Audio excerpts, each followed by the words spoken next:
Welcome back to Indigo Talk, our second episode of 2026. Today we have a new scenery today. Today we're at South Oak Cliff High School.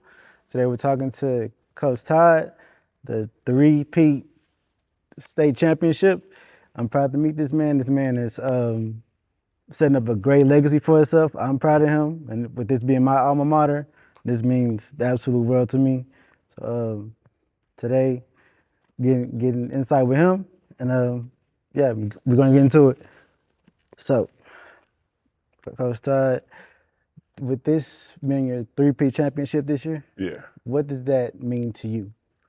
I mean, it shows consistency. It shows that formula that we have is working. It also shows that we have perseverance.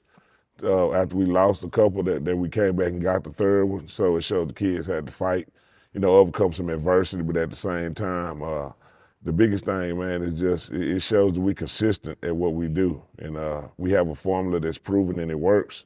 We just need to keep improving on it. Right.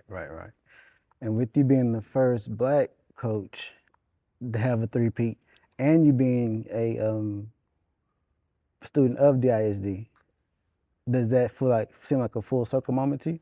Yeah, it actually does. To be the first, African American coach to get three titles is, it's big. And when you're in the moment, you don't kind of look at the big picture. But I'm pretty sure later on in life, I'm gonna look back and reflect on these moments, and kind of understand what we were able to do here. And then, as far as being a student, coming from a student at Lincoln, to going out to college and come back and working in Dallas, and this being the third school that I've ever worked at. To be able to come back and get it here, a place my mother graduated, my uncle graduated, my grandfather was the principal here, back in the 80s. So, it's big, and, I'm living in the moment. So right now, I'm not really able to kind of look at it from a point of view of what we've done, because I think it's still so much more we can do. Absolutely. And with all the players you coached over the years, what's something that you try to make sure you instill with them from the moment you meet them to far in the future? First of all, that they got a resource in us, and not just me, as in the coaching staff. We're always somebody they can come back and talk to if they ever need some help with anything. But also to use the game of football, don't let the game use you. Absolutely. A lot of players, the game of football has provided them a lot of things, but they thought football was going to be there forever. Football is just a temporary thing. So it's like the vehicle that takes you to different avenues in life, different friendships. It puts you in different relationships with people. It puts you in the ability to go to college, and then you making further friends there. So just use football. Don't let it use you, though. Gotcha. Absolutely. So with all you've accomplished so far, would you say you feel like you reached most of your goals, or you still have a long way to go before you feel like you reach where Coach Todd wants to be? I think I reached my goals.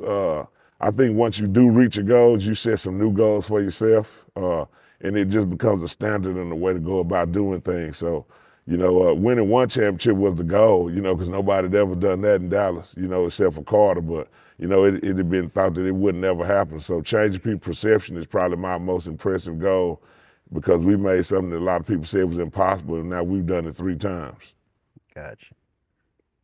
And what are some things you feel like you learned about yourself through your journey of coaching? You got to lean on your staff. I think I've learned. I took a lot of principles from working underneath Coach Samples, but then I also tried to make some things that I thought could improve on that formula.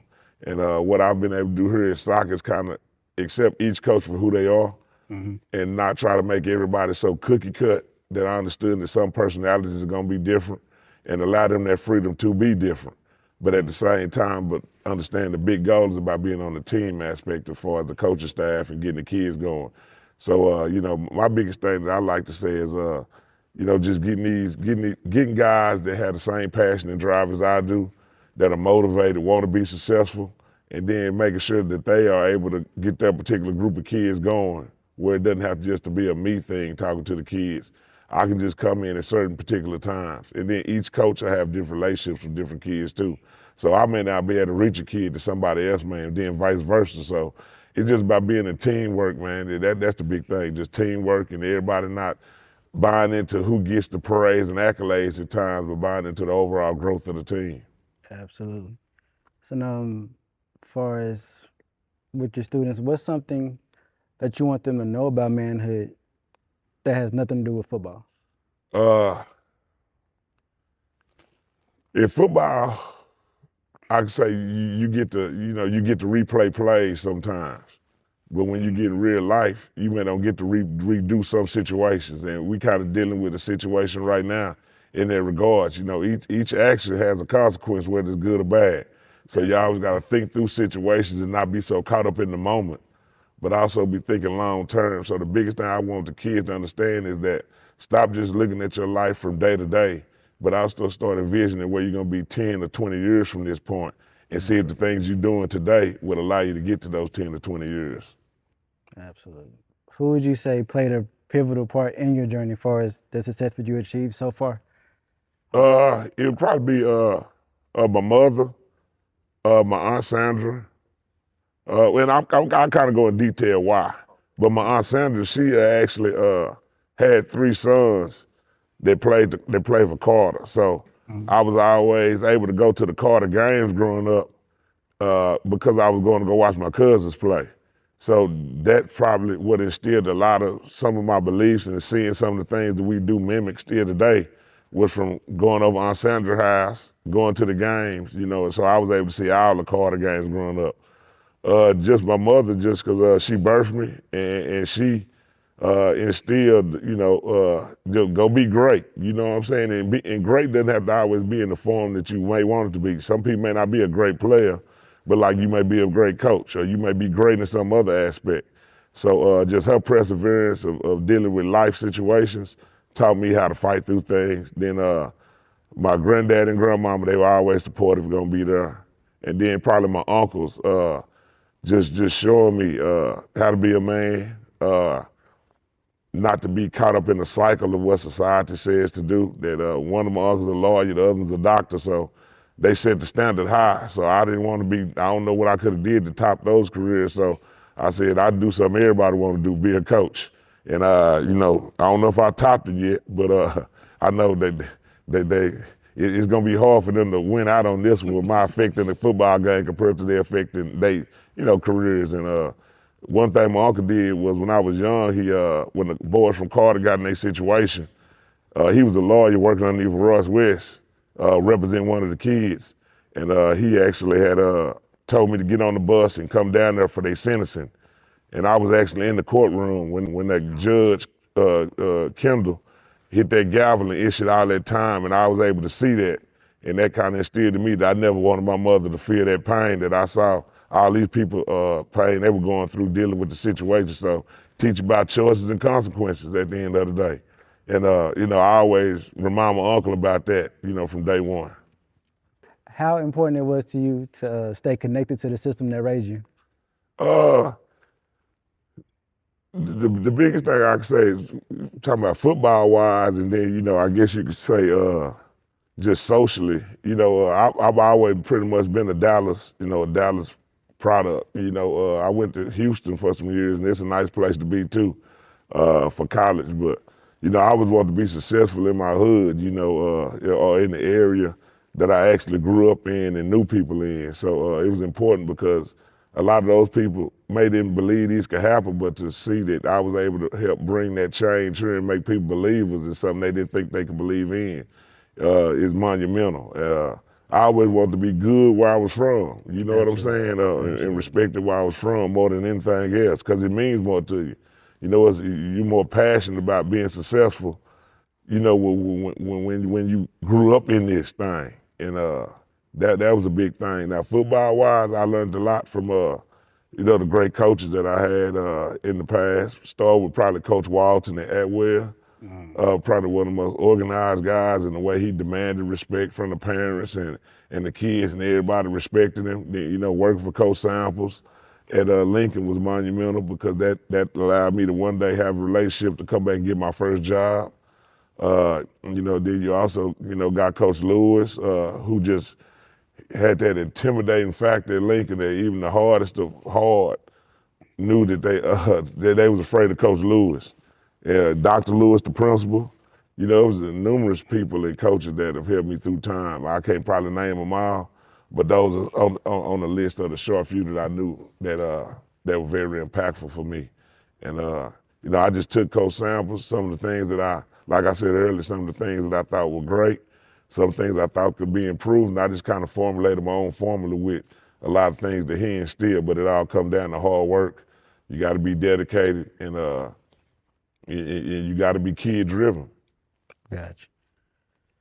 And for the future students that might be looking at this and thinking, "Hey, I want to go to SOC when I get in high school," what is the message you might have for them? The biggest thing is, make your decision based on what's best for you, number one. Understand that coming to SOC, it's glitz and glamour right now in these situations, but it's a whole bunch of days where it's a lot of hard work that has to be put in, and it's a lot of sacrifice that you have to go through in order to get to these moments like this. So, SOC not for everybody. It's only the selected few, the chosen few, that actually come here and make it out. Those are the ones that's supposed to be here. So, you come to SOC, you got to come with the right mindset, not only as an athlete, but also as a student first. We want to develop you in the classroom, develop you socially, and develop you athletically also. Gotcha. And how important is the staff, and what role does it play with the glue, how everything flows at South Oak Cliff High School? It's like one big family here at SOC, from the standpoint of it's just like a family. You're going to argue sometimes, you're going to tell jokes and laugh sometimes, you're going to do a lot of different things. It's going to be up and down, but at the end of the day, you always going to be together when it's time to go against anybody else. And kind of that's what SOC is like. It's like a family where everybody's role is important, no matter what job you have here. It's all important, and we all locked in together. And we may fight amongst each other, but like Tupac said in that song, but shit, if you come in and try to infiltrate this family, we all get on your ass quick, to be honest with you. So, that's what I like about SOC. It's like a family atmosphere, from the top to the bottom. And how you deal with stuff in family. Sometimes you sit in another room, that's just your uncle. He always tripping over there. Or this person always dancing and telling jokes. It's just like a gumbo of different personalities here that all blends in to make it all really what it needs to be. With that being said, like I said, I highly commend you. Yeah. I know all of DISD highly commends you. Is there anything you want to get off your chest to let the world know? Just the big thing is that you never know how much you can impact a kid's life, by just them believing in you and not quitting on the kid, and if you just throw a kid away every time they make a mistake, you're going to have more stuff in the trash that you're going to have to look forward to. So, here at SOC, it's all about just helping kids and also helping, coaches and different people elevating life. You know what I'm saying? Everybody may not meant to be stuck in SOC forever, but it'll be a good tool that'll get you wherever you want to go. So my biggest thing is just continue to support kids. That little bit of support goes a long way. And that's all I could ask for from anybody, just support. Gotcha. Like I said, we loved having you. Great guest, great time. Again, congratulations on this year and these past few years. It means a lot to me, a lot to Dallas, a lot to Oak Cliff, especially. And I appreciate that, man, and thanks for having me too. Absolutely. And I didn't know you went to SOC, so that's happy to make your day then, man. Absolutely. Yes, sir. Absolutely. Again, we usually talk music on this channel, but today it means a lot to actually talk sports on this channel. So again, y'all stay blessed, stay creative. See you soon.